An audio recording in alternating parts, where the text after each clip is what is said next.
Message spécial sur la prière. Ne vous contentez pas de prier, priez correctement. Si tu es un enfant de Dieu, alors tu peux prier. En tant qu'enfant, en tant que membre du peuple de Dieu, tu peux te présenter devant lui dans la prière. La Bible dit « Recherchez d'abord le royaume de Dieu et sa justice, et tout cela vous sera donné en plus. Tout ce que vous demanderez dans la prière avec foi, vous le recevrez. Ce jour-là, vous ne m'interrogerez plus sur rien. En vérité, je vous le dis. Le Père vous donnera tout ce que vous lui demanderez en mon nom. Jusqu'à présent, vous n'avez rien demandé en mon nom. Demandez, et vous recevrez, afin que votre joie soit complète. » Oui, nous pouvons prier. Mais il y a quelque chose que nous devons comprendre clairement. La prière d'un chrétien, surtout la prière de ceux qui confessent Dieu Tout-Puissant comme roi, la prière des enfants de Dieu qui appellent le Dieu parfait, Père, doit être différente des prières offertes dans d'autres religions. L'une des raisons pour lesquelles nous devenons si obsédés par la prière, c'est que nous sommes inquiets. Et alors, nous nous consacrons à la prière. Plus ardemment, plus fréquemment, plus intensément.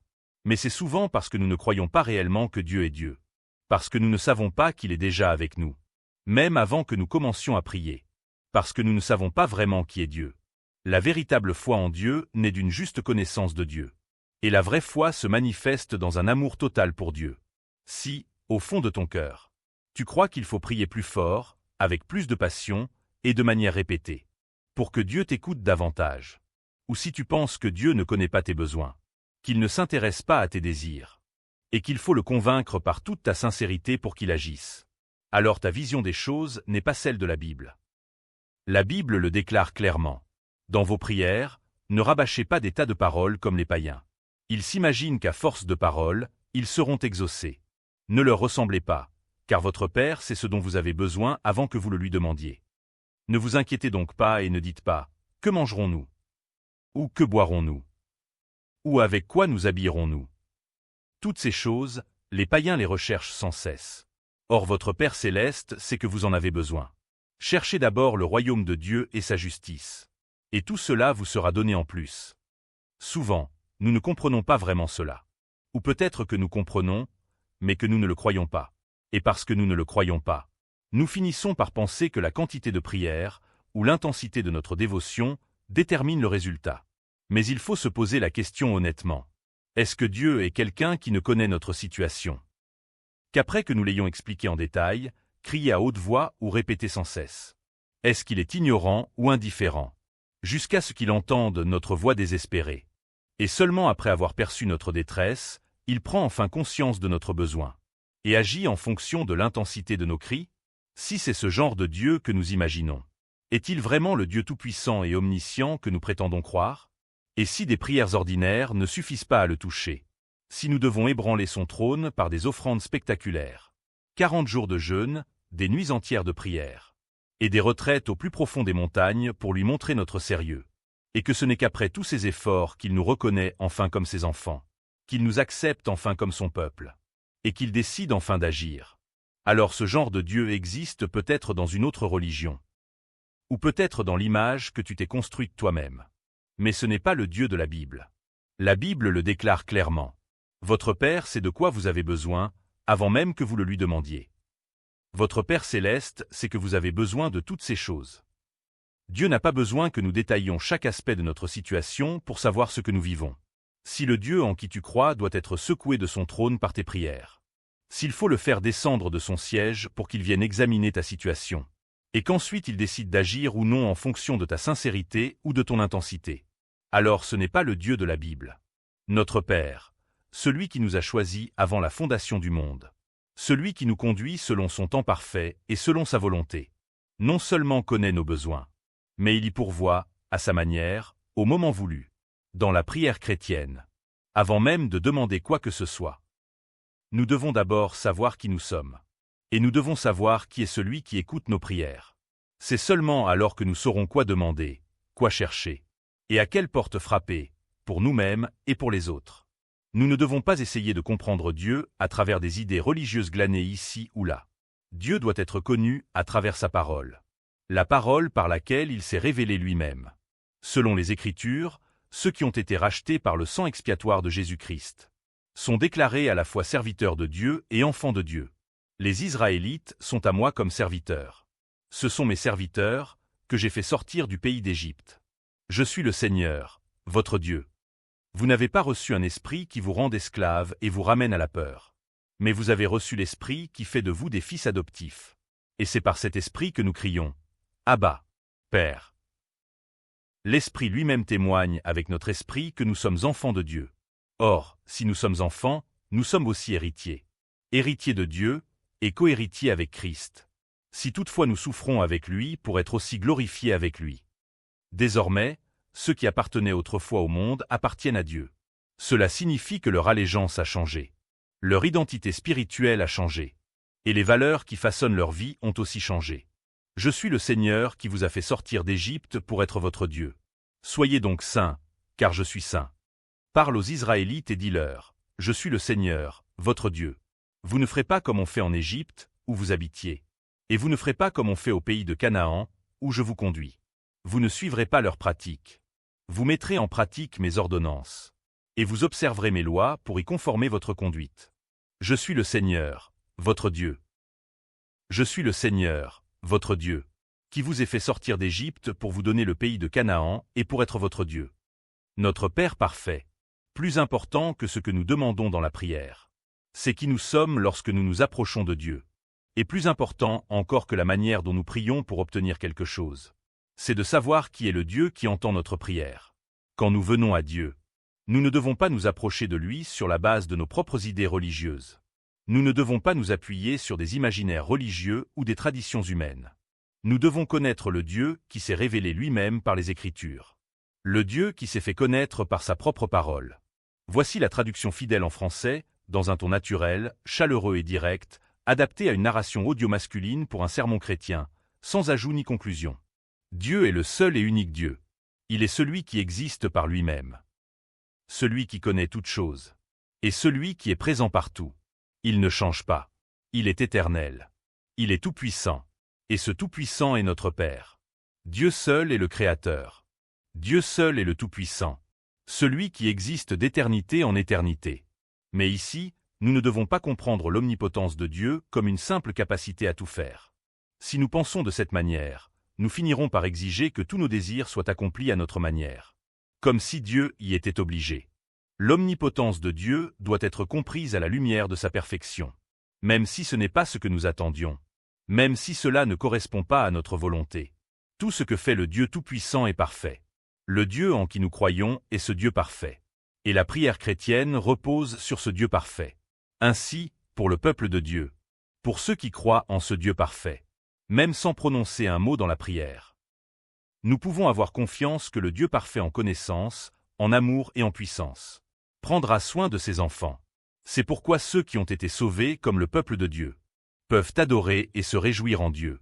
Non pas parce qu'ils ont crié leur requête avec force, mais parce qu'ils ont confiance qu'il agira en leur faveur selon ce qui est le meilleur. Il est le rocher. Son œuvre est parfaite. Car toutes ses voies sont justes. C'est un Dieu fidèle et sans injustice. Il est juste et droit. Toi, Éternel, tu es ma lampe. L'Éternel éclaire mes ténèbres. Avec toi je me précipite sur une troupe en armes. Avec mon Dieu je franchis une muraille. Les voies de Dieu sont parfaites. La parole de l'Éternel est éprouvée. Il est un bouclier pour tous ceux qui se réfugient en lui. Et ce Dieu, il nous aime d'un amour que le langage humain ne peut exprimer. Nous ne devons pas chercher à comprendre l'amour de Dieu pour nous à travers le prisme de l'amour humain. Ni selon nos idées limitées, ni selon le niveau d'amour que nous connaissons. L'amour de Dieu est un amour parfait, enraciné dans sa volonté parfaite. Il nous a choisis avant la fondation du monde. Non pas parce que nous avions des qualités. Non pas parce que nous avions fait quelque chose de bon ou de méritoire. Dans son amour, il nous a mis à part et nous a prédestinés à être saints et irréprochables devant lui. Alors que nous étions encore pécheurs, Christ est mort pour nous. Et ce faisant, Dieu a manifesté son amour pour nous de la manière la plus claire. Le Dieu qui entend nos prières est celui qui nous aime parfaitement. L'amour de Dieu ne dépend pas des apparences extérieures ni des circonstances. C'est un amour immuable, enraciné dans sa volonté parfaite. C'est pourquoi l'amour de Dieu ne peut jamais être limité. Et il ne peut jamais être brisé, par rien dans ce monde. Que dirons-nous donc à propos de tout cela? Si Dieu est pour nous, qui sera contre nous? Lui qui n'a pas épargné son propre Fils, mais qu'il a livré pour nous tous. Comment ne nous donnerait-il pas aussi toutes choses avec lui? Qui accusera ceux que Dieu a choisis? C'est Dieu qui justifie. Qui les condamnera? Christ est mort. Bien plus, il est ressuscité. Il est à la droite de Dieu et il intercède pour nous. Qui nous séparera de l'amour de Christ? La détresse, l'angoisse, la persécution, la faim, le dénuement, le danger ou l'épée. Selon ce qui est écrit. À cause de toi, nous sommes mis à mort tout le jour. On nous considère comme des brebis destinées à l'abattoir. Mais dans toutes ces choses, nous sommes plus que vainqueurs par celui qui nous a aimés.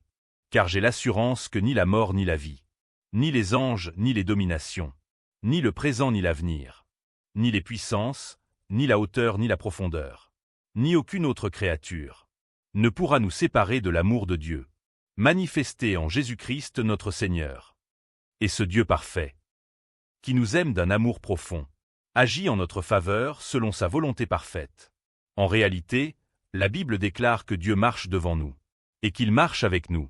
L'Éternel votre Dieu, qui marche devant vous, combattra lui-même pour vous, comme il l'a fait pour vous en Égypte, sous vos yeux, et dans le désert. Là, tu as vu que l'Éternel ton Dieu t'a porté, comme un homme porte son fils, tout le long du chemin que vous avez parcouru jusqu'à ce que vous arriviez en ce lieu. Le Dieu qui entend nos prières, c'est ce même Dieu, tout-puissant et parfait, un Père qui nous aime plus que nous ne pouvons l'imaginer. Il marche devant nous et il agit pour nous. C'est cela, notre Dieu. C'est cela, notre Père. Il est Jésus-Christ, venu en chair pour mourir pour nous sur la croix. Il est l'Esprit Saint, qui demeure maintenant avec nous pour toujours. C'est à ce Dieu que nous prions. Alors, avant de demander quoi que ce soit dans la prière, nous devons d'abord savoir qui est vraiment Dieu. Et c'est pourquoi toute vraie prière doit commencer par la foi. Nous devons abandonner cette attitude qui utilise la prière comme un outil pour exiger, discuter ou contrôler. Nos prières doivent plutôt venir d'un cœur prêt à faire confiance, à se soumettre, et à recevoir ce que Dieu choisit de faire. Fais confiance à l'Éternel et fais le bien. Habite le pays et nourris-toi de fidélité.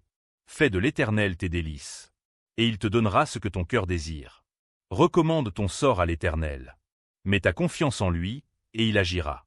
Il fera paraître ta justice comme la lumière, et ton droit comme le soleil à son midi.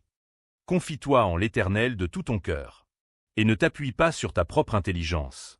Reconnais-le dans toutes tes voies, et il aplanira tes sentiers. Ne sois point sage à tes propres yeux. Crains l'Éternel et détourne-toi du mal. Les projets que forme le cœur dépendent de l'homme. Mais la réponse que donne la bouche vient de l'Éternel. Toutes les voies de l'homme sont pures à ses yeux.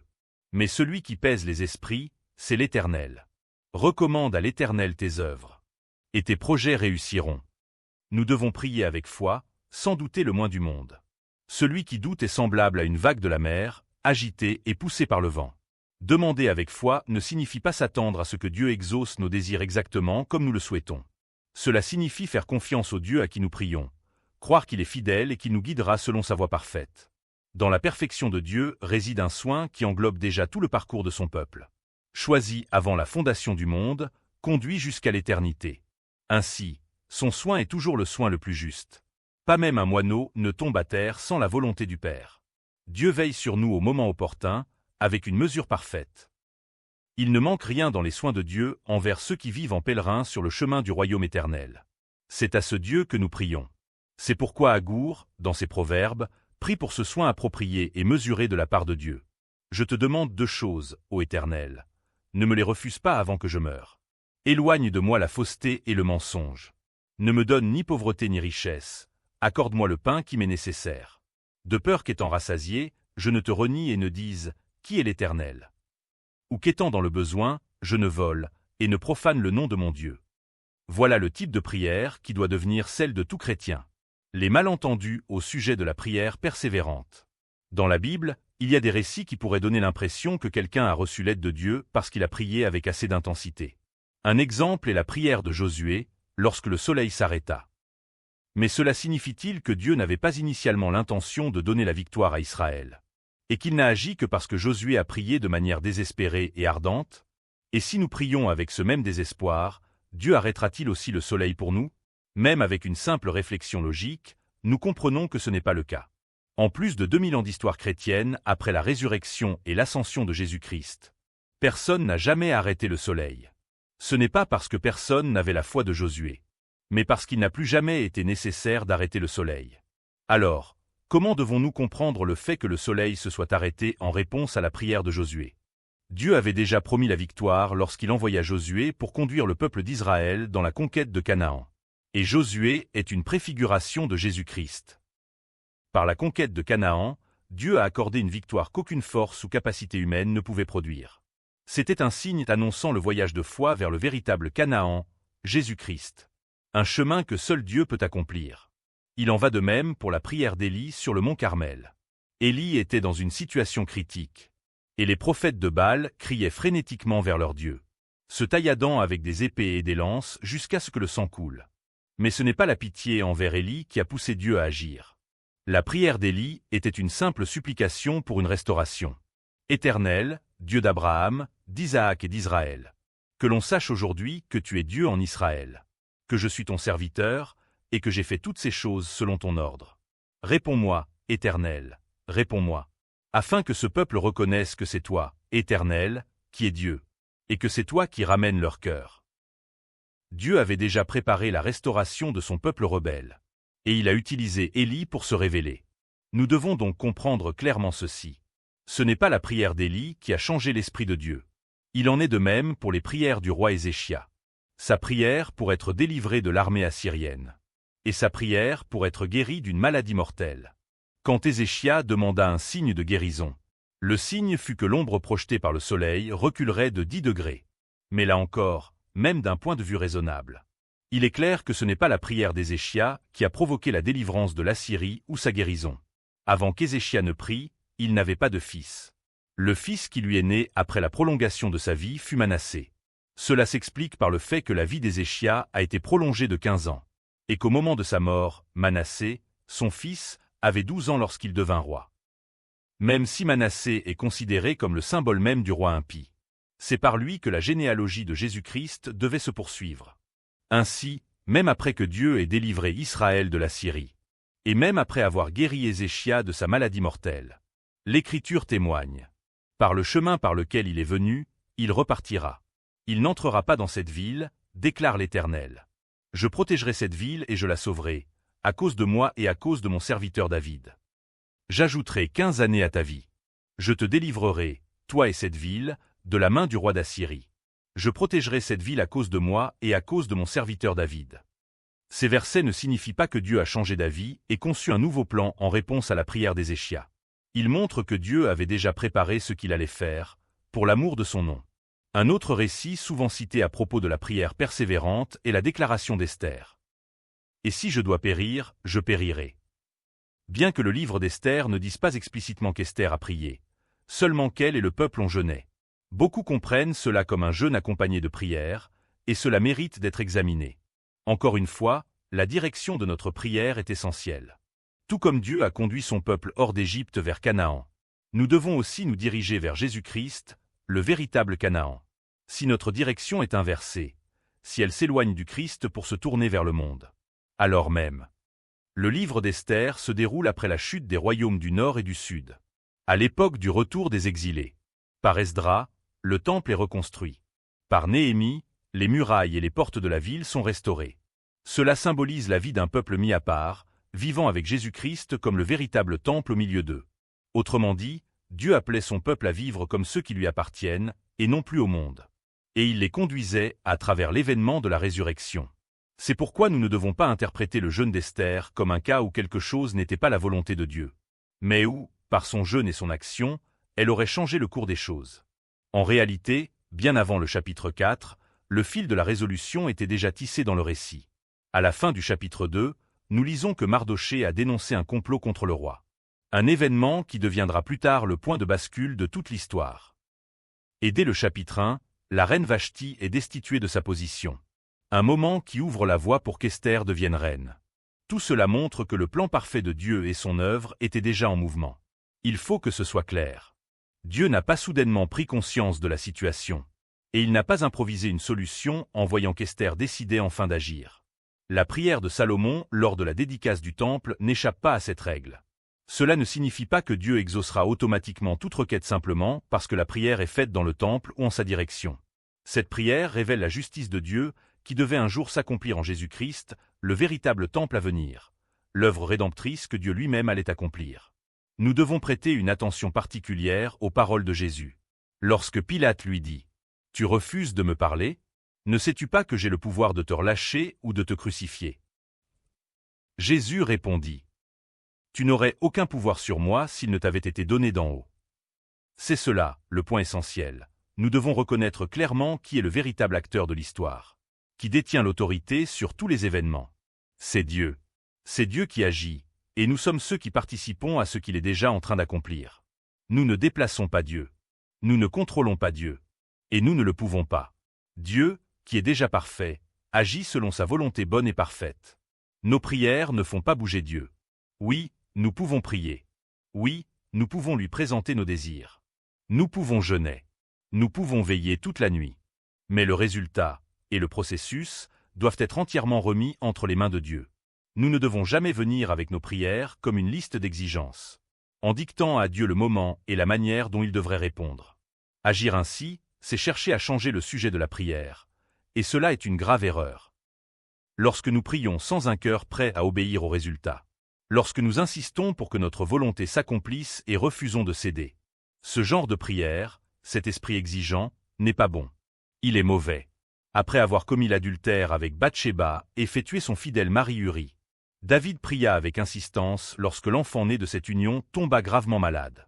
Même si Dieu avait clairement déclaré que cette maladie était une conséquence du péché de David. David jeûna, veilla nuit et jour, s'allongea sur le sol et supplia Dieu pendant 7 jours. Mais Dieu n'a pas exaucé sa prière comme il espérait. L'enfant mourut. C'était le jugement de Dieu pour le péché de David.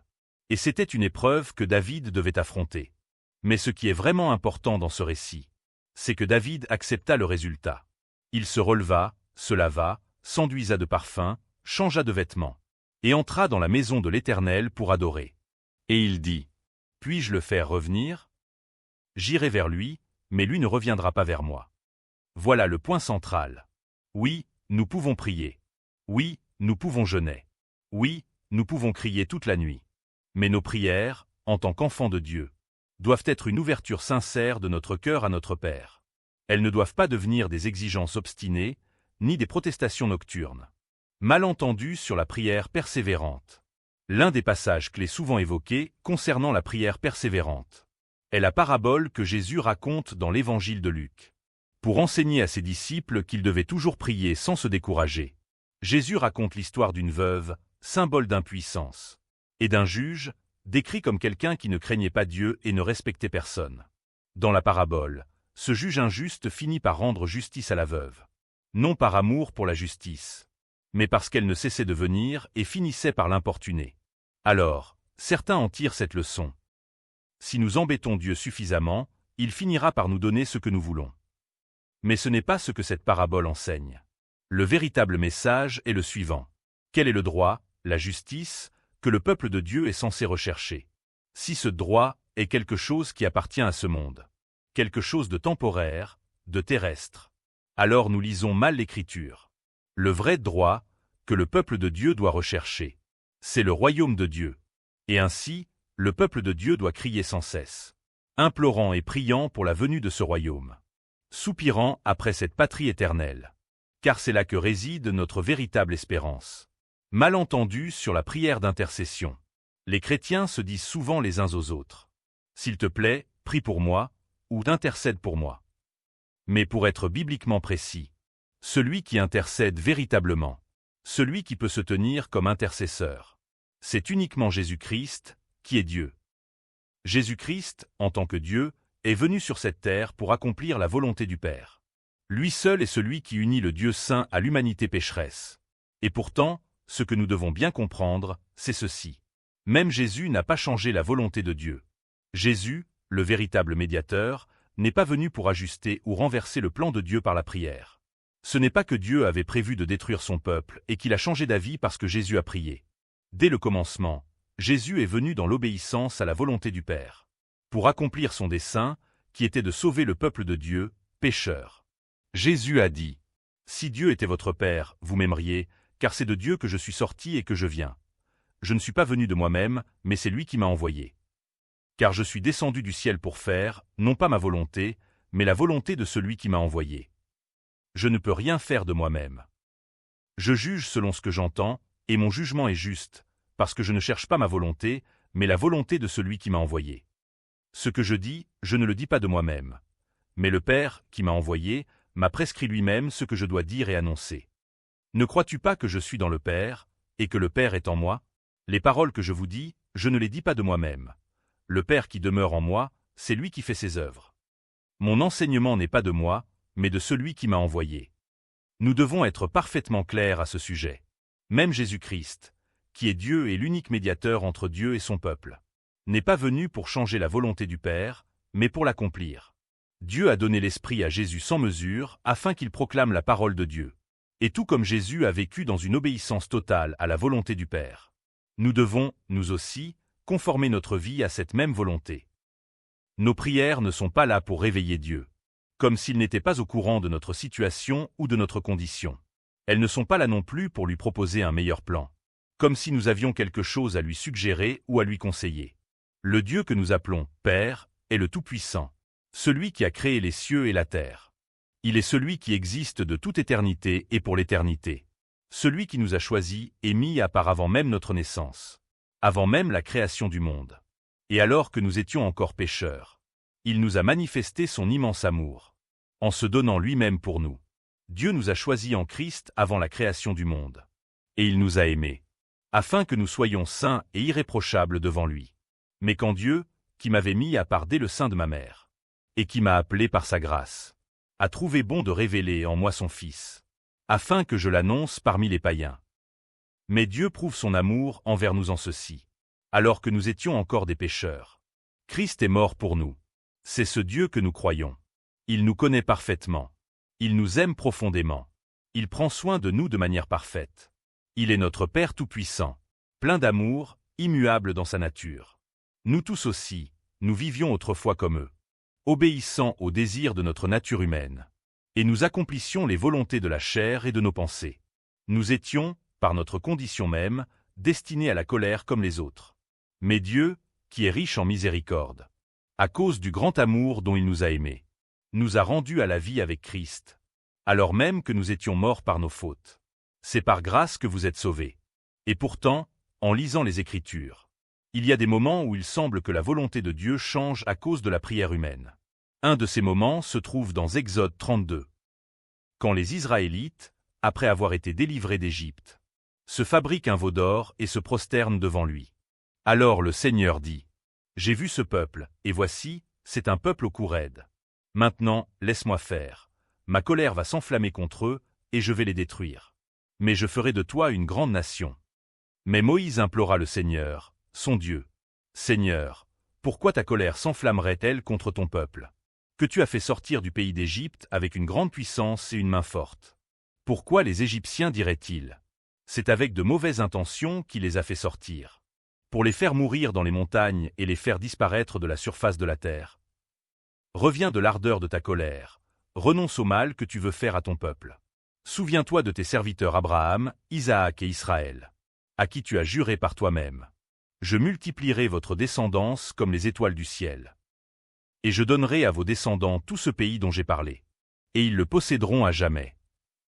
Alors le Seigneur renonça au mal qu'il avait déclaré vouloir faire à son peuple. Le deuxième exemple vient du récit dans Nombres 13 et 14.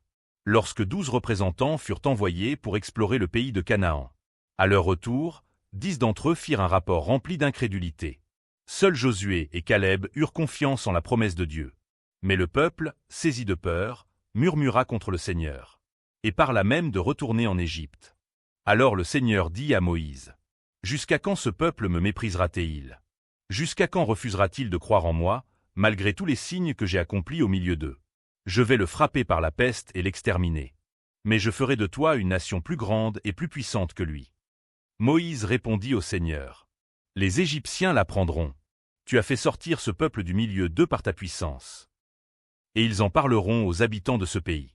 Ils ont déjà entendu dire que toi, Seigneur, tu es au milieu de ce peuple, que tu t'es manifesté face à face, que ta nuée se tient au-dessus d'eux, et que tu marches devant eux le jour dans une colonne de nuée, et la nuit dans une colonne de feu. Si tu fais mourir ce peuple d'un seul coup, les nations qui ont entendu parler de toi diront: le Seigneur n'a pas pu faire entrer ce peuple dans le pays qu'il leur avait promis par serment. Alors il les a tués dans le désert. Maintenant, que la puissance du Seigneur se manifeste. Comme tu l'as déclaré. Le Seigneur est lent à la colère, riche en amour. Il pardonne la faute et la révolte. Mais il ne tient pas le coupable pour innocent. Il punit la faute des pères sur les enfants jusqu'à la 3e et la 4e génération. Pardonne la faute de ce peuple, selon ton immense amour, comme tu l'as pardonné depuis qu'ils sont sortis d'Égypte jusqu'à maintenant. Et le Seigneur répondit: je pardonne comme tu l'as demandé. Maintenant, si l'on ne lit que ces deux récits, celui d'Exode 32 et celui de Nombre 14, on pourrait croire que Dieu était prêt à déchaîner son jugement, mais qu'il s'est ravisé parce que Moïse a prié. Mais si nous voulons vraiment connaître Dieu à travers les Écritures, nous devons le comprendre à travers l'ensemble de la parole. À travers ces passages, et à travers toute l'Écriture, nous découvrons combien Dieu aime profondément son peuple, et combien son cœur est attristé quand il tombe dans le péché. Voilà ce que nous ne devons pas manquer. Si Dieu n'avait aucune idée que les Israélites allaient pécher, s'il avait réellement espéré leur obéissance complète, mais que, surpris par leur rébellion inconcevable, il se serait soudainement enflammé de colère, et que, seulement après l'intercession désespérée de Moïse, il aurait changé d'avis et pardonné, alors il ne serait ni le Créateur, ni le Seigneur souverain, ni le Dieu tout-puissant et omniscient. Nous devons également reconnaître, à travers ces événements, comment Moïse annonce Jésus-Christ. Moïse, dans l'épisode du veau d'or et dans celui des espions, a pu intercéder momentanément pour le peuple de Dieu, ce peuple devenu objet de la colère divine. Mais ce peuple, au final, a péri à cause de son péché. En contraste, notre Seigneur Jésus-Christ est venu accomplir la justice de Dieu. Par une obéissance parfaite, il a offert le sacrifice unique une fois pour toutes, et a sauvé le peuple de Dieu, non pas temporairement, mais pour l'éternité. C'est pourquoi, quand nous lisons la Bible, nous ne devons pas regarder des parties isolées. Nous devons voir l'ensemble et trouver le centre. En réalité, il y a des moments dans l'Écriture où Dieu dit même au prophète Jérémie de ne pas prier pour le peuple. Et toi, n'intercède pas pour ce peuple. N'élève ni cri ni prière en leur faveur. Ne me supplie pas, car je ne t'écouterai pas. Et toi, ne prie pas pour ce peuple. N'élève pour eux ni supplication ni prière, car je ne les écouterai pas au moment où ils m'invoqueront dans leur détresse. Le Seigneur me dit: n'intercède pas en faveur de ce peuple pour son bien-être. Quand ils jeûnent, je n'écoute pas leurs cris. Quand ils offrent des holocaustes et des offrandes, je ne les accepte pas. Mais c'est par l'épée, la famine et la peste que je veux les détruire. Ce ne sont pas des exemples d'un Dieu qui changerait d'avis de façon imprévisible, mais d'un Dieu saint, qui voit déjà la fin depuis le commencement, et qui agit avec une justice parfaite, une miséricorde parfaite et une connaissance parfaite. C'est pourquoi nous devons rapidement nous détourner des prières listes de souhaits et de l'illusion de l'intercession telle qu'elle est souvent mal comprise. Ce n'est pas parce que je fais une prière de consécration, ce n'est pas parce que je jeûne, que je veille toute la nuit, que je grimpe des montagnes ou traverse des champs. Ce n'est pas parce que je crie et supplie avec toute ma sincérité, que Dieu, qui jusque-là ignorait ma situation, en devient soudain conscient. Ce n'est pas parce que nous sommes plus sages que Dieu, que nous devons lui apporter une information qu'il n'aurait pas encore considérée. Et Dieu n'est pas un être tout-puissant qui, bien qu'il sache tout, se mettrait en colère ou se vexerait, et qu'il faudrait apaiser par nos prières pour qu'il change d'avis. Et penser que ma seule sincérité ne suffit peut-être pas, et que je dois chercher une personne spirituelle, comme un médiateur ou un canal, pour qu'elle me relie à Dieu et intercède à ma place. C'est également une erreur. Les plans de Dieu ne peuvent pas être changés. Personne ne peut les modifier ou les corriger. Si nous réfléchissions ne serait-ce qu'un instant, avec raison spirituelle, nous verrions cette vérité clairement. Nous devons regarder non pas d'un point de vue religieux, mais d'un point de vue biblique. Nous devons voir la relation entre Dieu comme Père et ses enfants en Christ.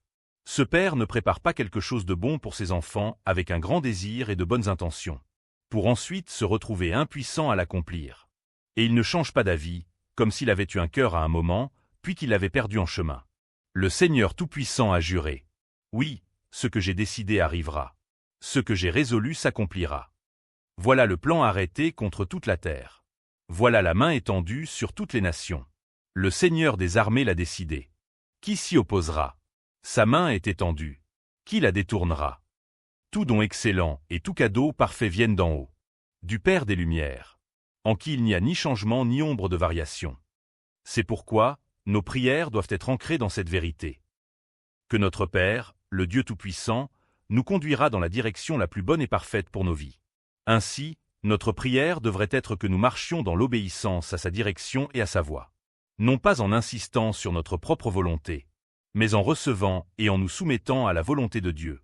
Voilà ce que signifie faire confiance à Dieu, aimer Dieu et l'honorer comme Dieu.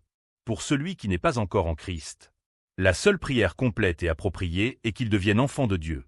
Le fait qu'il soit ou non conduit dans cette relation appartient au domaine souverain de Dieu. Mais avant de demander quoi que ce soit pour ses besoins quotidiens, ce qui importe le plus est d'être greffé au vrai CEP, Jésus-Christ. C'est alors que le fruit viendra, au bon moment, de la bonne manière.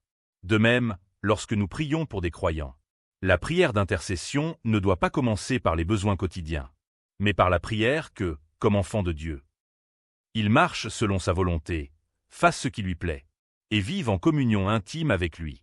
En revanche, si quelqu'un marche à l'opposé de la volonté de Dieu, recherche les choses du monde, et demande de l'aide par la prière, une telle attitude vient d'un désir religieux, et non du cœur biblique de la prière. Nous voyons cela clairement dans la prière de Jésus pour ses disciples. « Je leur ai donné ta parole. Et le monde les a haïs, parce qu'ils ne sont pas du monde. Tout comme moi je ne suis pas du monde. Je ne te prie pas de les ôter du monde, mais de les préserver du malin. Ils ne sont pas du monde. Tout comme moi je ne suis pas du monde. Sanctifie-les par ta vérité. Ta parole est la vérité. » Nous voyons cela aussi dans les prières de l'apôtre Paul pour les saints. C'est pourquoi, depuis que j'ai entendu parler de votre foi dans le Seigneur Jésus, et de votre amour pour tous les saints, je ne cesse de rendre grâce pour vous, faisant mention de vous dans mes prières. Je demande que le Dieu de notre Seigneur Jésus-Christ, le Père glorieux, vous donne un esprit de sagesse et de révélation, dans sa connaissance. Je prie qu'il illumine les yeux de votre cœur, pour que vous sachiez quelle est l'espérance de son appel, quelle est la richesse de l'héritage glorieux qu'il réserve aux saints, et quelle est l'extraordinaire grandeur de sa puissance envers nous qui croyons. C'est pourquoi je fléchis les genoux devant le Père, de qui toute famille dans les cieux et sur la terre tire son nom. Je prie qu'il vous donne, selon la richesse de sa gloire, d'être fortifié avec puissance par son esprit dans l'homme intérieur, de sorte que Christ habite dans vos cœurs par la foi. Et je prie que vous, enracinés et fondés dans l'amour, vous puissiez comprendre, avec tous les saints, quelle est la largeur, la longueur, la profondeur et la hauteur, et connaître l'amour de Christ, qui surpasse toute connaissance, afin que vous soyez remplis jusqu'à toute la plénitude de Dieu. Et voici ma prière, que votre amour abonde encore de plus, en connaissance et en pleine intelligence, pour que vous puissiez discerner ce qui est le meilleur, afin que vous soyez purs et irréprochables pour le jour de Christ, remplis du fruit de justice qui vient par Jésus-Christ, à la gloire et à la louange de Dieu. Depuis le jour où nous avons entendu parler de vous, nous ne cessons de prier pour vous. Nous demandons à Dieu qu'il vous remplisse de la connaissance de sa volonté, en toute sagesse et intelligence spirituelle, pour que vous marchiez d'une manière digne du Seigneur, lui plaisant à tous égards, portant des fruits en toutes sortes de bonnes œuvres, et croissant dans la connaissance de Dieu, fortifié en toute force, selon la puissance de sa gloire, pour toute persévérance et patience, avec joie, rendant grâce au Père, qui vous a rendu capable d'avoir part à l'héritage des saints dans la lumière. Bien sûr, comme nous l'avons déjà souligné, nos prières ne changent pas la volonté de Dieu, et elles ne créent pas de nouveaux plans qui n'existaient pas auparavant.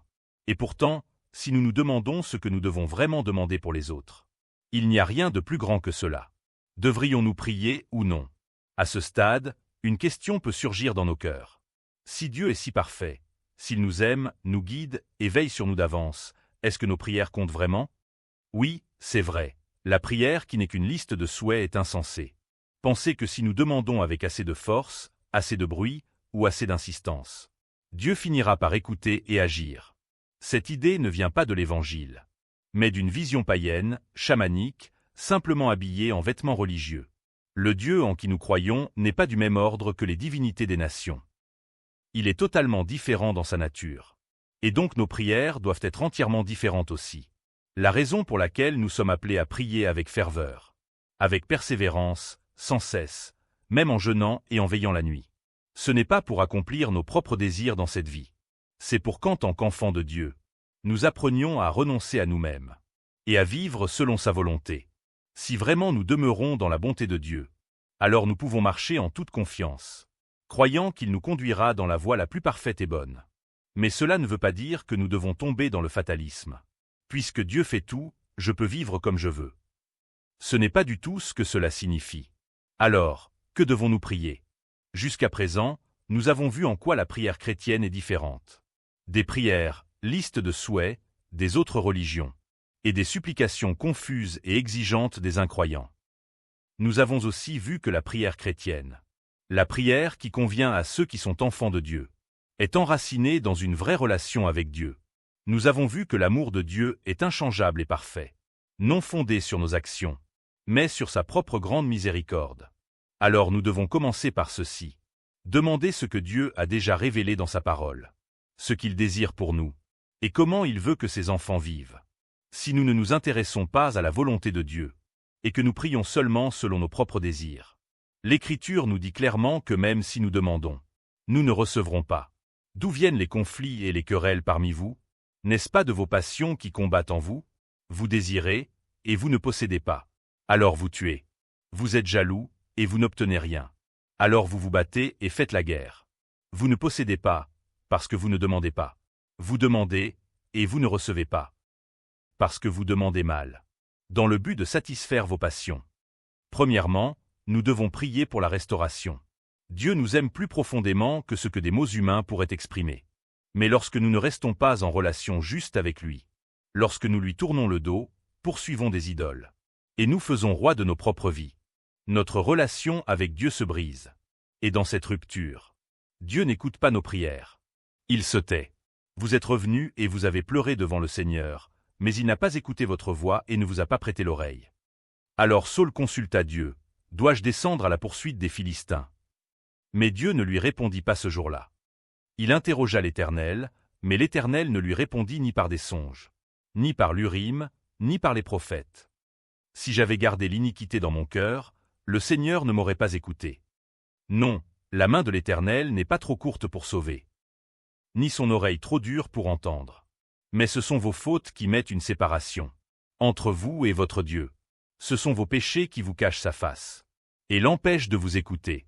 Car vos mains sont souillées de sang, et vos doigts, d'iniquité. Vos lèvres profèrent le mensonge, et votre langue murmure la méchanceté. C'est pourquoi, avant de nous préoccuper de ce que nous voulons recevoir de Dieu, ou de comment l'obtenir, nous devons d'abord examiner si notre relation avec lui est entière, et chercher à restaurer une vie qui reflète ce que signifie être son peuple. Et lorsque nous prions pour la restauration, nous devons examiner non seulement notre relation avec Dieu, mais aussi notre relation avec nous-mêmes. Jésus a dit, « Tu aimeras le Seigneur ton Dieu de tout ton cœur, de toute ton âme et de toute ta pensée. » C'est le premier et le plus grand commandement. Et voici le second, qui lui est semblable. « Tu aimeras ton prochain comme toi-même. » Entre aimer Dieu et aimer ton prochain, il y a cette phrase, « comme toi-même ». Étonnamment, beaucoup de gens ne s'aiment pas vraiment eux-mêmes. Se vanter, se mettre en avant, ou agir avec orgueil. Ce n'est pas de l'amour de soi. Souvent, ceux qui se sentent inférieurs s'efforcent encore plus d'être vus et valorisés. Mais l'amour de soi dont parle la Bible, c'est voir sa propre vie à travers le regard de Dieu. Même si les circonstances extérieures ne changent pas. Si tu crois vraiment que le Créateur Tout-Puissant est ton Père, et qu'il t'a aimé au point de donner son Fils unique, pour mourir sur la croix pour tes péchés, alors tu ne seras pas écrasé par les comparaisons, l'infériorité ou les standards du monde. Parce que la vie éternelle t'a été promise. Tu peux marcher à travers ce monde passager sans être vaincu. Et même si tu tombes, tu peux te relever. Voilà ce que signifie être restauré dans ta relation avec toi-même. Lorsque nous prions pour la restauration, il y a un autre domaine à considérer, notre relation avec les autres. L'Écriture relie notre relation avec Dieu et celle avec les autres en disant, « Et voici le second, qui lui est semblable. Tu aimeras ton prochain comme toi-même. » Si notre relation avec les autres n'est pas juste, alors notre relation avec Dieu ne l'est pas non plus. Dieu nous commande d'aimer notre prochain comme nous-mêmes. Je vous donne un commandement nouveau. Aimez-vous les uns les autres. Comme je vous ai aimé, vous aussi, aimez-vous les uns les autres. À ceux-ci tous reconnaîtront que vous êtes mes disciples, si vous avez de l'amour les uns pour les autres. Les commandements. Tu ne commettras point d'adultère. Tu ne tueras point. Tu ne voleras point. Tu ne convoiteras point. Et tout autre commandement se résume dans cette parole. Tu aimeras ton prochain comme toi-même. L'amour ne fait point de mal au prochain. L'amour est donc l'accomplissement de la loi. Vous, mes frères et sœurs, vous avez été appelés à la liberté. Seulement, ne faites pas de cette liberté un prétexte pour vivre selon la chair. Mais rendez-vous, par amour, serviteurs les uns des autres. Car toute la loi est accomplie dans une seule parole. Tu aimeras ton prochain comme toi-même. Lorsque notre relation avec Dieu est restaurée, il n'est plus nécessaire que nos prières soient bruyantes ou spectaculaires. Comme Salomon et la Sunamite. Un mari aimant et son épouse murmurant tendrement l'un à l'autre dans l'intimité. Ainsi est la prière entre Dieu et celui qui marche dans une relation restaurée. Et parce que cette relation restaurée est si précieuse, lorsqu'elle est rompue, ne serait-ce qu'un instant, par le péché, nous ne devons pas simplement déchirer nos vêtements. Mas déchirer nos coelhos. Avec une détresse qui touche jusqu'à l'os. Nous élevons nos voix, nous jeûnons, nous pleurons. Non pour que Dieu nous entende plus clairement, mais parce que c'est l'attitude d'un cœur repentant. Parler de restauration, c'est parler d'un sarment rattaché à la vigne. Je suis le vrai CEP, et mon Père est le vigneron. Tout sarment qui est en moi et qui ne porte pas de fruit, il le retranche. Et tout sarment qui porte du fruit, il l'émonde, afin qu'il porte encore plus de fruits. Déjà vous êtes purs, à cause de la parole que je vous ai annoncée. Demeurez en moi, et je demeurerai en vous. Comme le sarment ne peut de lui-même porter du fruit, s'il ne demeure attaché au CEP. Ainsi vous ne le pouvez non plus, si vous ne demeurez en moi. Je suis le CEP, vous êtes les sarments. Celui qui demeure en moi et en qui je demeure porte beaucoup de fruits. Car sans moi vous ne pouvez rien faire. Si quelqu'un ne demeure pas en moi, il est jeté dehors comme le sarment, et il sèche. Puis on ramasse les sarments, on les jette au feu, et ils brûlent. Si vous demeurez en moi, et que mes paroles demeurent en vous, demandez ce que vous voudrez, et cela vous sera accordé. Deuxièmement, cherchez Dieu, son royaume et sa justice. Comme nous l'avons déjà vu, si nous croyons en la toute-puissance de Dieu, si nous avons confiance qu'il nous précède et prend soin de nous, alors notre prière ne peut pas se limiter à ce que Dieu fera pour nous. Notre prière ne doit jamais être centrée sur les dons de Dieu, sur sa puissance ou sur ce que nous pouvons obtenir de lui. Notre prière doit être centrée sur Dieu lui-même. Ce que nous devons chercher, ce pourquoi nous devons prier, c'est simplement Dieu. Oui, mon âme, repose-toi sur Dieu, car mon espérance vient de lui. Oui, il est mon rocher et mon salut, ma forteresse, je ne chancellerai pas. Pourtant, je me réjouirai en l'Éternel. Je tressaillirai de joie dans le Dieu de mon salut. L'Éternel, le Seigneur, est ma force. Il rend mes pieds semblables à ceux des biches. Et il me fait marcher sur mes hauteurs. Dieu nous a déjà aimés avant même l'éternité. Et il sera avec nous pour l'éternité. C'est cela, la foi. Mais en tant que Père, Dieu désire que nous le cherchions de tout cœur. Que nous marchions avec lui dans la joie. Nous devons prier. Nous devons chercher. Non pas comme ceux qui cherchent le monde sans Dieu, mais comme ceux qui cherchent Dieu en premier. Et celui qui cherche Dieu cherche naturellement son royaume. Ne vous inquiétez donc point, et ne dites pas « Que mangerons-nous? Que boirons-nous? De quoi serons-nous vêtus ?» Car toutes ces choses, ce sont les païens qui les recherchent. Votre Père céleste sait que vous en avez besoin. Cherchez premièrement le royaume de Dieu et sa justice. Et toutes ces choses vous seront données par-dessus. L'Écriture nous enseigne clairement ce que nous devons chercher en premier. Les chrétiens qui cherchent véritablement Dieu et son royaume désirent ardemment que le règne de Dieu soit établi dans leur vie quotidienne. C'est pourquoi Jésus a dit « Ne leur ressemblez pas, car votre Père sait de quoi vous avez besoin avant que vous le lui demandiez. Voici donc comment vous devez prier. » Et dès le début de cette prière, il a dit « Notre Père qui es aux cieux, que ton nom soit sanctifié, que ton règne vienne, que ta volonté soit faite sur la terre comme au ciel. » Jésus, qui appelait Dieu son Père, a commencé son enseignement sur la prière par un appel à la venue du royaume de Dieu. C'est cela que chaque chrétien doit chercher en premier. Nous sommes en Dieu, en Jésus-Christ. Et nous devons croire que Dieu marche avec nous dans une relation éternelle. Nous devons comprendre cette relation correctement. Notre prière n'est pas un moyen de réclamer la puissance de Dieu, ni une méthode pour obtenir quelque chose de lui. Nous devons chercher Dieu lui-même. Et nous devons désirer ardemment que son royaume devienne réalité dans notre vie. Troisièmement, chercher la grâce, chercher la foi. Le peuple de foi, tout au long de l'Ancien Testament, a continuellement crié vers Dieu pour recevoir sa grâce. Et Jésus est venu dans le monde, comme la source même de cette grâce. Et nous avons tous reçu de sa plénitude. Et grâce sur grâce, car la loi a été donnée par Moïse. La grâce et la vérité sont venues par Jésus-Christ. Quand le royaume de Dieu vient, et quand l'Esprit Saint est répandu, la grâce est venue. Cette grâce, c'est Jésus-Christ lui-même. Et par Christ, cette grâce est venue habiter parmi nous. La grâce n'est pas une récompense pour nos œuvres ou nos mérites. C'est un don gratuit que Dieu accorde. C'est pour cela qu'on l'appelle grâce. Ainsi, de la même manière que les chrétiens cherchent Dieu, et qu'ils prient pour que son royaume vienne dans leur vie, nous devons aussi prier pour la plénitude de sa grâce. Nous devons demander que le Saint-Esprit, qui habite déjà en nous, nous remplisse davantage, encore et encore. Et c'est de cette grâce que nous recevons la foi. Car c'est par la grâce que vous êtes sauvés, par le moyen de la foi. Et cela ne vient pas de vous, c'est le don de Dieu. Les chrétiens doivent demander une foi, qui ne peut venir que par la grâce de Dieu. La foi pour croire que le Créateur, le Dieu Tout-Puissant et Parfait, est aussi notre Père qui prend soin de nous parfaitement. Nous ne demandons pas la force pour vivre plus, avec succès, dans le monde. Nous ne cherchons pas la puissance pour profiter davantage du monde. Nous savons que nous sommes dans le monde, mais nous croyons aussi que ce monde n'est pas notre demeure éternelle. C'est pourquoi nous demandons une foi qui nous permette de vivre avec espérance, en cheminant vers le royaume éternel de Dieu. Et ceux qui cherchent cette grâce et demandent cette foi sont les enfants de Dieu. Et à eux, Dieu donnera assurément ce qu'ils demandent. C'est cela, l'alliance de Dieu. Quatrièmement, demandez la grâce d'aimer Dieu. Si nous sommes enfants de Dieu, alors cette vérité est inébranlable et éternelle. Dieu nous aime. C'est un fait, et rien ne peut l'altérer.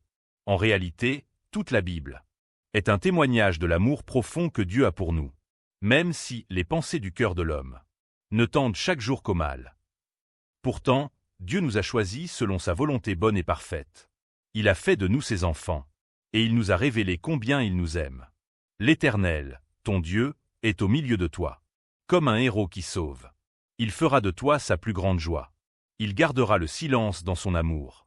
Il aura pour toi des transports d'allégresse.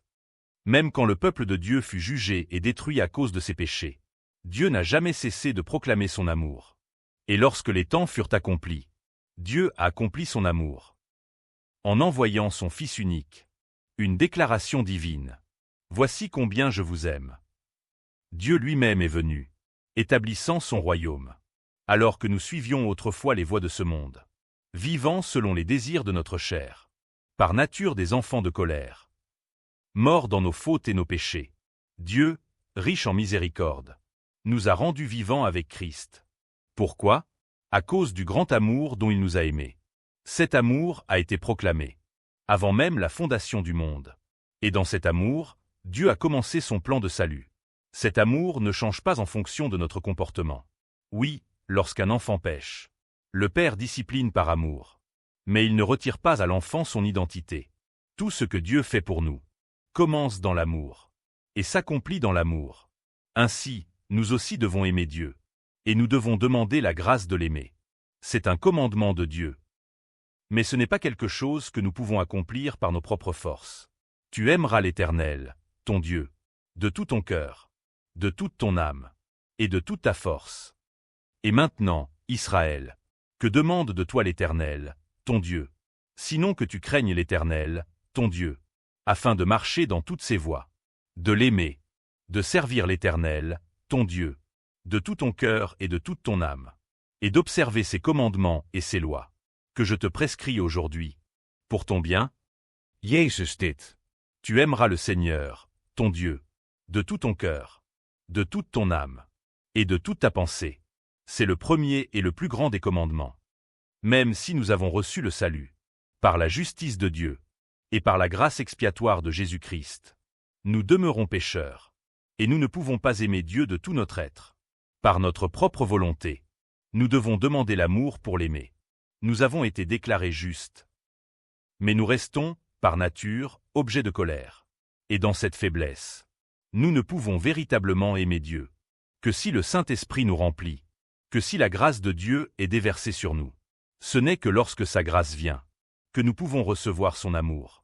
Et c'est alors seulement que nous pouvons commencer à l'aimer véritablement en retour. Cinquièmement, demandez la grâce d'obéir à Dieu. Répétons-le encore, clairement, autant de fois qu'il le faut. Le Dieu auquel le chrétien né de nouveau adresse sa prière n'est pas une idole façonnée par ceux qui ne peuvent l'appeler « Père ». La prière ne consiste pas à faire obéir Dieu à notre volonté. Elle consiste à ce que nous obéissions à la sienne. Nous ne prions pas pour convoquer Dieu. Nous ne prions pas pour lui expliquer quoi que ce soit, ni pour le persuader de quoi que ce soit. La prière n'est pas une demande d'autorisation. La prière est une soumission à la volonté parfaite de Dieu. David n'a pas prié pour savoir s'il devait épargner la vie de Saül. Ce n'était pas une affaire de prière, c'était une affaire d'obéissance. Voici, tous ne sont que vanité. Leurs œuvres ne sont que néant. Leurs idoles sont du vent et du vide. Oui, le Dieu en qui nous croyons est le Créateur tout-puissant et parfait. Il connaît déjà notre passé, notre présent et notre à. Et même lorsque nous obéissons, si nous regardons honnêtement dans notre cœur, nous voyons souvent que cette obéissance est encore centrée sur notre propre intérêt. C'est pourquoi nous devons chercher Dieu, chercher son royaume, prier pour que ce royaume vienne dans nos vies, demander la grâce, demander la foi. Alors seulement, l'obéissance peut naître en nous, non pas pour nous-mêmes, mais pour Dieu et son royaume. Dieu donna la grâce à Noé. Et par cette grâce, Noé obéit en construisant une arche, à une époque où le monde entier allait vers la destruction. Samuel dit, « L'Éternel trouve-t-il du plaisir dans les holocaustes et les sacrifices, comme dans l'obéissance à la voix de l'Éternel? Voici, l'obéissance vaut mieux que les sacrifices, et l'observation de sa parole vaut mieux que la graisse des béliers. Car la rébellion est aussi coupable que la divination, et la résistance ne l'est pas moins que l'idolâtrie et les téraphimes. Puisque tu as rejeté la parole de l'Éternel, il te rejette aussi comme roi. Ce qui plaît le plus à Dieu, c'est lorsque son peuple, ses enfants, le croient pleinement, et lui obéissent entièrement. Et cette obéissance découle de la crainte de l'Éternel. Quand nous comprenons qui Dieu est réellement, et qui nous sommes devant lui, alors nous marchons dans l'obéissance. Craindre Dieu, ce n'est pas être terrifié. C'est une crainte spirituelle, qui naît de l'amour et du respect. Craindre Dieu, c'est reconnaître sa souveraineté absolue, sur tous les domaines de la vie, et lui faire totalement confiance. Celui qui craint Dieu véritablement, reconnaît qu'il ne peut pas diriger sa propre vie ou son avenir, par sa sagesse ou sa force. Alors, il obéit. Beaucoup de ceux que l'Écriture appelle hommes de foi étaient des gens qui obéissaient, parce qu'ils craignaient l'Éternel. Sixth, ask for joy and thanksgiving. Sixième, demandez la joie et la reconnaissance. Dieu désire que ses enfants, ceux qu'il a rendus vivants par la vie de son Fils unique, Jésus-Christ, soient remplis de joie et de reconnaissance. Réjouissez-vous toujours dans le Seigneur. Je le répète, réjouissez-vous. Soyez toujours joyeux. Priez sans cesse. Rendez grâce en toutes choses, car c'est la volonté de Dieu en Jésus-Christ pour vous. Oui, Dieu veut que ses enfants, choisis, guidés et profondément aimés, ceux pour qui il n'a pas épargné son propre Fils, soient remplis de joie. Et il nous dit de prier précisément pour cela. C'est pourquoi Jésus a dit, « Ce jour-là, vous ne me poserez plus aucune question. En vérité, je vous le dis, ce que vous demanderez au Père en mon nom, il vous le donnera. Jusqu'à présent, vous n'avez rien demandé en mon nom. Demandez, et vous recevrez, afin que votre joie soit complète. » Seventh, ask for the Holy Spirit. Ask for the fullness of the Spirit. Septième, demandez le Saint-Esprit. Demandez la plénitude de l'Esprit. Tout comme nous cherchons Dieu, les chrétiens doivent aussi rechercher le Saint-Esprit. Bien que Dieu le Père, le Fils et le Saint-Esprit soient un dans leur essence, c'est le Saint-Esprit, en cette ère de l'Église, qui demeure avec nous et nous aide. Chercher le Saint-Esprit, c'est chercher Dieu lui-même.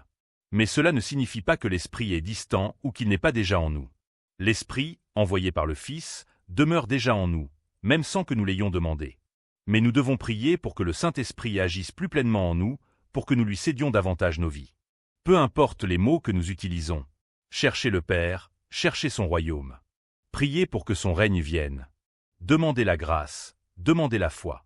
Tout cela est, en réalité, la même quête. Parce que tout cela devient réalité par l'action du Saint-Esprit. Car quiconque demande reçoit, celui qui cherche trouve, et à celui qui frappe on ouvrira. Lequel d'entre vous donnera une pierre à son fils, s'il lui demande du pain?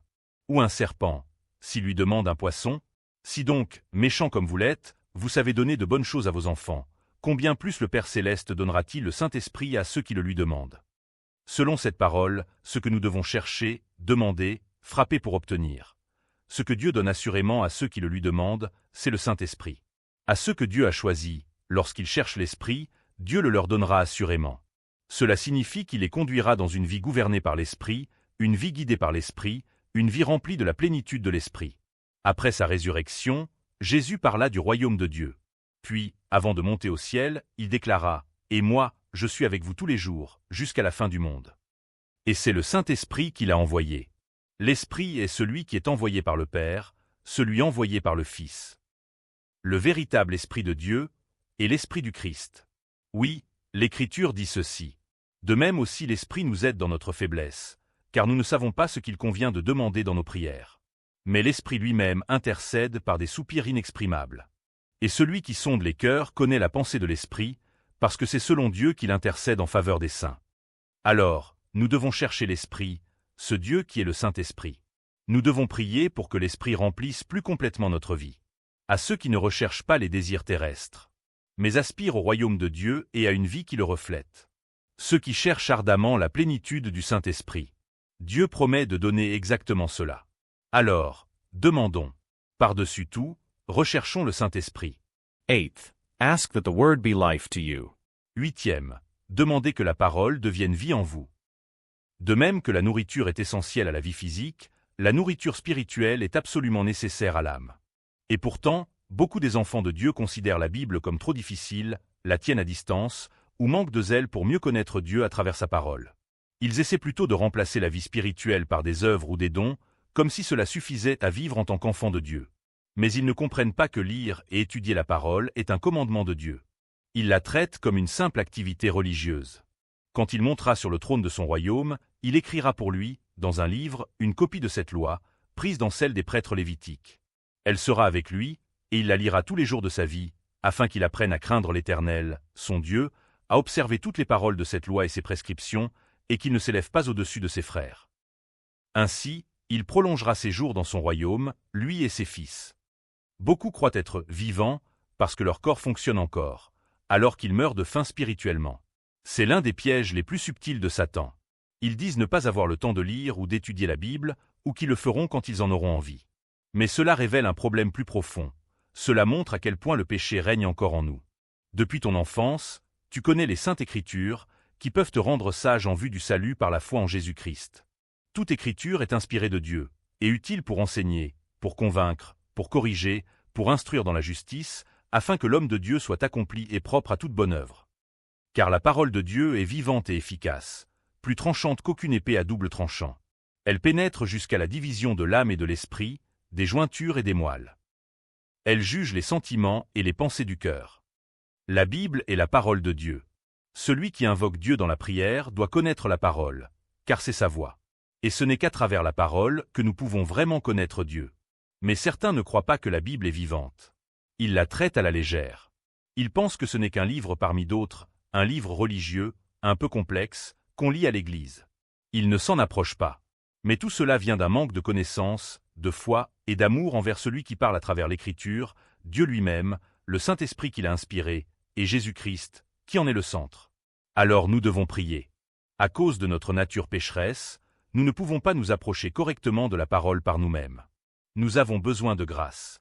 Nous devons demander la grâce qui rend la parole vivante en nous, pour que l'Écriture devienne vivante et active dans nos cœurs. Et nous devons chercher sans cesse cette grâce à travers la parole. 9e, demandez le pain quotidien. Lorsque les disciples dirent à Jésus, « Seigneur, enseigne-nous à prier, comme Jean l'a fait pour ses disciples », il répondit, « Voici donc comment vous devez prier. » La prière commence par ces mots, « Notre Père qui es aux cieux », et les premières requêtes concernent le nom de Dieu, son règne et sa volonté sur la terre comme au ciel. Jésus enseigne ainsi que le règne de Dieu et l'accomplissement de sa volonté ne sont pas des idées abstraites, mais une vie vécue dans l'amour du prochain et dans le pardon. Il commande aussi à son peuple, ceux qui, après le salut, ne sont pas retirés du monde mais y restent, de prier, ne nous laisse pas entrer en tentation, mais délivre-nous du malin. Et comme elle a commencé, cette prière se termine en rendant toute gloire à Dieu. Mais au centre même de cette prière, Jésus y place cette demande. Donne-nous aujourd'hui notre pain quotidien. Il ne nous dit pas de demander davantage pour accumuler, mais simplement le pain suffisant pour aujourd'hui. C'est là la vie du pèlerin, une vie dépendante de la provision de Dieu, jour après jour. Au cœur de la prière du croyant doivent se trouver la reconnaissance et la satisfaction. Nous ne devons jamais l'oublier. Et le pain, dont il est question ici, n'est pas simplement de la nourriture. La nourriture, si elle est recherchée pour être consommée, savourée ou exhibée, ce n'est pas ce que Jésus voulait dire. Ce pain est la portion essentielle pour la marche, ce qui est nécessaire pour continuer vers la terre promise. Au peuple en route vers Canaan, Dieu n'a pas donné les mets luxueux de l'Égypte, mais la manne du désert, un pain quotidien qui les obligeait à regarder vers Dieu chaque matin. Ce n'était pas un festin, mais un appel à vivre dans une dépendance totale. Même si le peuple désirait l'abondance de l'Égypte, même s'il aspirait aux choses du monde, il retombait sans cesse dans la rébellion, et il est finalement tombé. Alors souvenons-nous, la satisfaction ne vient pas des circonstances, elle découle de la reconnaissance. Elle n'est pas dictée par les conditions extérieures, mais par la foi, la confiance en Dieu, qui agit parfaitement et prend soin de son peuple. Je te demande 2 choses, ô Dieu, ne me les refuse pas avant que je meure, éloigne de moi la fausseté et le mensonge. Ne me donne ni pauvreté ni richesse, accorde-moi seulement le pain nécessaire. De peur que dans l'abondance je ne te renie et dise, qui est l'Éternel? Ou que dans la pauvreté je ne me mette à voler et ne profane le nom de mon Dieu. Comme Agur, nous devons demander seulement ce qui est nécessaire. Non pour nous glorifier devant le monde, mais pour être soutenus dans notre marche vers la vraie patrie. Cette satisfaction, c'est la force du peuple de Dieu. Et la prière pour cette satisfaction, pour avoir juste assez pour avancer fidèlement, voilà la puissance de la vie chrétienne. 10e, demander la force d'accepter et d'être satisfait. Nous devons prier pour recevoir un cœur qui accepte. Pour les chrétiens, ceux qui appartiennent à Dieu mais vivent encore dans un corps charnel, un cœur qui accepte et se satisfait est essentiel. Accepter, c'est recevoir ce qui nous est donné, même lorsque cela ne correspond ni à nos attentes ni à nos désirs. Être satisfait, c'est remercier pour ce que l'on a déjà reçu, ici et maintenant. Après le péché d'Adam et Ève, leur fils Caïn présenta une offrande à Dieu, en même temps que son frère Abel. Mais Dieu accepta l'offrande d'Abel et non celle de Caïn. Et Caïn fut rempli de colère, son visage s'assombrit. C'était un moment où la comparaison a produit l'infériorité, révélant à quel point le cœur humain est brisé. L'Écriture le dit ainsi. La sangsue a 2 filles. Donne. Donne. 3 choses sont insatiables, 4 ne disent jamais assez. Le séjour des morts, la femme stérile, la terre qui n'est jamais rassasiée d'eau, et le feu qui ne dit jamais « assez ». Le cœur humain ne peut jamais être comblé par les choses du monde. La satisfaction ne dépend pas de ce que nous possédons, mais de la posture de notre cœur. Paul commence par déclarer « Réjouissez-vous toujours dans le Seigneur ». Puis il insiste « Je le répète, réjouissez-vous ». Il nous exhorte « Ne vous inquiétez de rien ». Mais en toute chose, faites connaître vos besoins à Dieu par des prières et des supplications, avec des actions de grâce. Et il ne dit pas que Dieu nous donnera davantage que les autres, mais ceci. Et la paix de Dieu, qui surpasse toute intelligence, gardera vos cœurs et vos pensées en Jésus-Christ. Voilà la satisfaction. Paul le dit ainsi. Ce n'est pas en vue de mes besoins que je dis cela, car j'ai appris à être content dans l'état où je me trouve. Je sais vivre dans la pauvreté et je sais vivre dans l'abondance.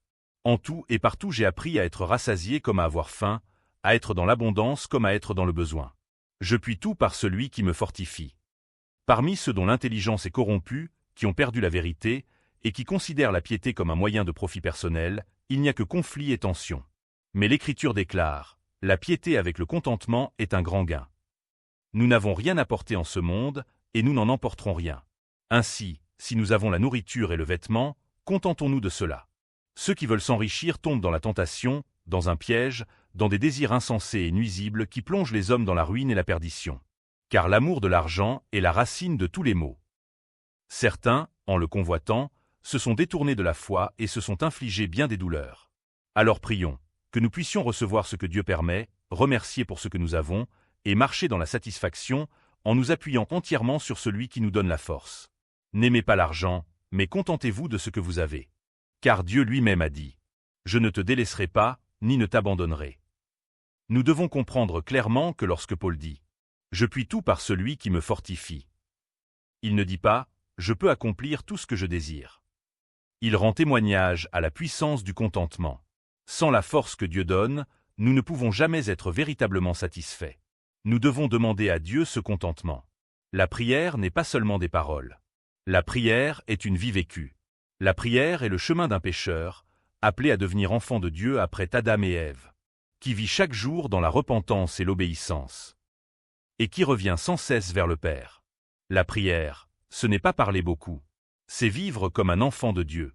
Ce n'est pas présenter nos plans à Dieu en essayant de le manipuler. C'est la discipline de faire confiance aux voies parfaites et complètes de Dieu, même lorsque nous ne les comprenons pas, même lorsque nous ne les voulons pas. La prière est comme une flèche qui, après avoir manqué sa cible, revient vers le centre. Comme une branche cassée qui revient à l'arbre pour recevoir la vie et la nourriture. La prière, c'est le retour à Dieu. Et pourtant, certains, même parmi ceux qui se disent chrétiens, croient qu'à travers la prière, ils peuvent changer la volonté de Dieu. Ils viennent avec assurance, pensant que leurs idées sont meilleures. Et prient avec insistance, avec passion, convaincus que plus la prière est longue, plus le lieu est austère, plus l'émotion est intense, plus Dieu répondra vite. Mais un tel Dieu n'existe pas dans les Écritures. Une telle prière n'est pas biblique. Parfois, quand nous pensons que nos prières sont trop faibles, nous cherchons des personnes spirituelles pour prier à notre place, comme si leur proximité avec Dieu ajoutait du poids à nos requêtes. C'est comme si nous essayions de faire pencher la balance en notre faveur. Nous croyons qu'en priant avec ceux qui semblent plus proches de Dieu, nous aurons plus de chances d'obtenir ce que nous voulons. Mais cette manière de penser ne parle pas de Dieu. Elle ne cherche qu'à satisfaire nos propres désirs. C'est de la folie. Nous avons tous fait des erreurs en chemin. Il y a eu des choses que nous avons désirées de tout notre cœur. Des choses que nous pensions capables de tout réparer si seulement elles arrivaient. Et parfois, quand il semblait que nos prières avaient été exaucées, cette réponse fut le commencement de plus grandes souffrances. Et pourtant, nous continuons à courir après nos propres désirs, et à supplier qu'ils s'accomplissent. Quelle folie. Oui, la prière est juste et nécessaire pour le peuple de Dieu. Un enfant de Dieu qui ne prie pas, cela ne devrait pas exister. Nous devons prier. Mais si nous sommes véritablement les enfants de Dieu, rachetés par le sang de Jésus-Christ, alors nous devons reconnaître Dieu comme Dieu, et nous devons vivre comme ses enfants, non pas pour obtenir le salut, mais pour vivre la meilleure vie que le salut rend possible. Nous devons marcher par la foi. Nous devons chercher à comprendre ce que Dieu nous dit par sa parole. Et nous devons nous efforcer de vivre selon cette parole. Dieu est Dieu. Et nous, en tant qu'enfants de Dieu, branches greffées à son arbre. Nous devons nous attacher encore plus à lui, car c'est lui qui fait croître. Et c'est lui qui porte du fruit à travers nous. Si vous demeurez en moi, et que mes paroles demeurent en vous, demandez ce que vous voudrez, et cela vous sera accordé. L'œuvre et le résultat ne viennent pas de nous. Dieu est notre Dieu. Nous devons nous attacher à lui. Nous devons vivre en lui. Et nous devons demander la grâce et la foi pour l'aimer fidèlement. Quoi qu'il arrive.